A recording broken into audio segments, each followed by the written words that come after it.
For more on this, we're now being joined by John Rossamando live from Washington, D.C. He's the president of Viking Research Associates, strategist and an expert on national security.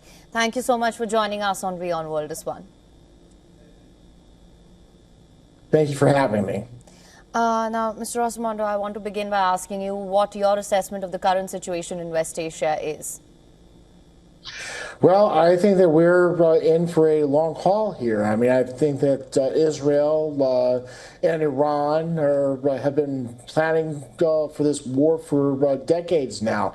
I mean, the Israelis came out today and said that the Mossad attacks inside Iran had been planned for over 20 years. You have the attacks against the Natanz, enrichment facility, the attacks against the top leadership of the Iranian military.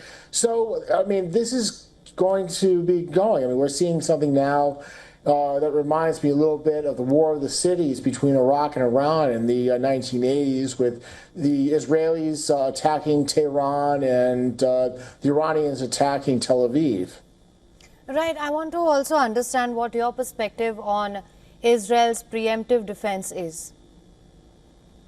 Well, the Israelis believe that they only had a few days before the Iranians had the ability to build 15 nuclear weapons. And that was a bridge too far for the Israelis because they believed that such an event would be the end of their state. I mean, just look at the attacks with these hypersonic missiles against Tel Aviv. Imagine if they had a nuclear warhead on it. You would have a mass casualty event. And the Israelis would retaliate using nuclear weapons. So it was a really dangerous time. Absolutely dangerous times indeed. That being said, what do you think was Israel's objective here? Was it strategic deterrence? Do you think this is a deliberate recalibration of it? What's your assessment of that? Absolutely. The Israelis have been planning this for decades to strategic deterrence. They can't afford to let Iran have nuclear weapons. I mean, the Israelis have had nuclear weapons for almost 70 years now, and it's an insurance policy against other countries coming and taking it over. But I think the Israelis believe that it was the time. The United States knew before the attacks that they were going to happen. President Trump, spoke with Netanyahu on Monday, made it public, saying that he was against it. But in private, he was supportive of the Israelis doing this. So a lot of these talks that we've been hearing have been a good public relations campaign to keep people from paying attention to what really was going on. All right. So that, of course, brings into question the role of the United States and the extent to which it is involved in this war, now in this conflict. So we've been speaking to experts as well. You are a national security expert yourself.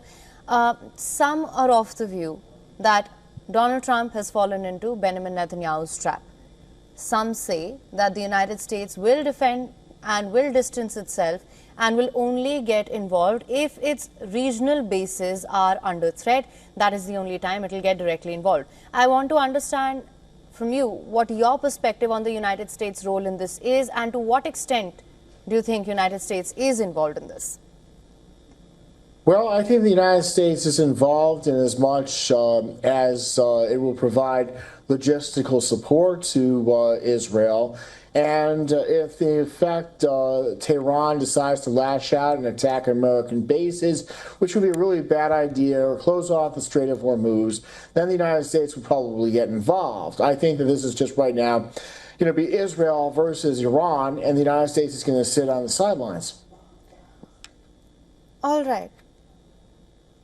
So that being said, how do you see the next few days panning out? Do you think there is going to be further regional escalation? Well, I think that it's going to, continue this sort of, war of the cities that we were seeing, and unconventional warfare with Mossad teams using anti-tank missiles to take out Iranian missile launchers, kind of reminiscent of back in the '91 Gulf War when you had SAS and American Special Forces going around taking out Saddam's Scuds. All right. Now, some of the experts are also of the view that this should have never happened and perhaps they should have stayed on the path of diplomacy.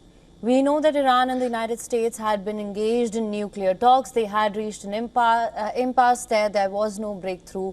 Donald Trump has in fact even said that he hopes that Iran will come to the negotiating table and there can be a negotiated solution to this. Do you think that's possible at this point?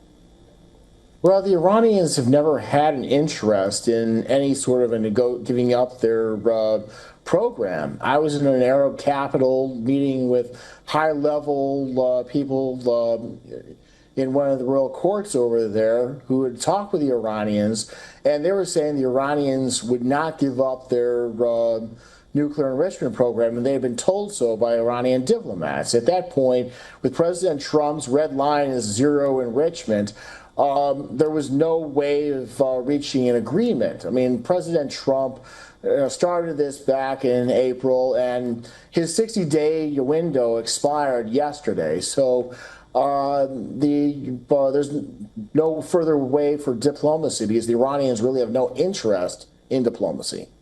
All right, and of course we know that Israel is engaged in a multi-front war. It is engaged in a war in Gaza as well with the Hamas. That being said, how do you assess Israel's capabilities to continue?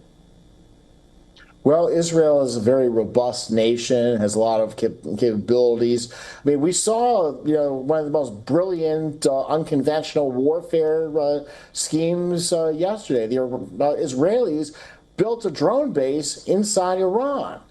And Iranian operatives of the Mossad carried out attacks. I think the Israelis, they fought several wars on different fronts and defeated their enemies every time. I think the Israelis outclassed the Iranians when it comes to military.